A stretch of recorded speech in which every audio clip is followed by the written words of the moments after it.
Could New Jersey Transit be using self-driving shuttles somewhere down the line? But today, some community transportation managers got a first look at one on Tuesday at the NJ Council on Special Transportation Expo in Edison. In her latest commuter check, Jane Burnett got up close and personal with the futuristic electric vehicle. Bill, NJ Transit showed up Navia's autonomous shuttle, which could be used for short trips around towns and to and from stations. It holds up to 15 passengers and goes around 15 miles per hour maximum, but there's no driver or steering wheel.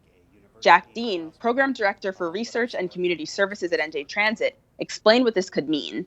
One of the reasons we think there might be a benefit for this type of vehicle in community transportation is the transportation that occurs in the small towns around the state is to benefit seniors, people with disabilities, job seekers, and others who have limited travel options.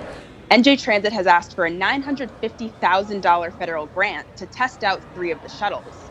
NJ Transit President and CEO Kevin Corbett said the service could, quote, add significant value to our service, noting that ridership increased 3% from last year. But how safe is it? Navia's autonomous shuttle has a variety of safety features, including safety belts and emergency stop buttons. The vehicle will be tested over the next 2 years.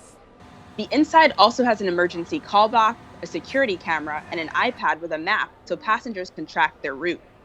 But I got mixed messages from a local who works for a nonprofit serving people with disabilities. I think it's really cool and it's really futuristic, but again, my concern would be, the population that we serve, sometimes they have behaviors, they have seizures, so without having a driver, that would be something that I would be concerned about. Still, Navia seeks to ease people's nerves. One engineer explained. So generally when people are concerned about the safety of these vehicles, it's really a fear of the unknown. But the more that you learn about these vehicles, the fact that they're monitoring the environment tens of thousands of times per second, making much more accurate decisions and having a much better idea of what's going on around the environment than myself or really any other human driver could. Jane, so are there other transportation developments that we ought to know about? There are.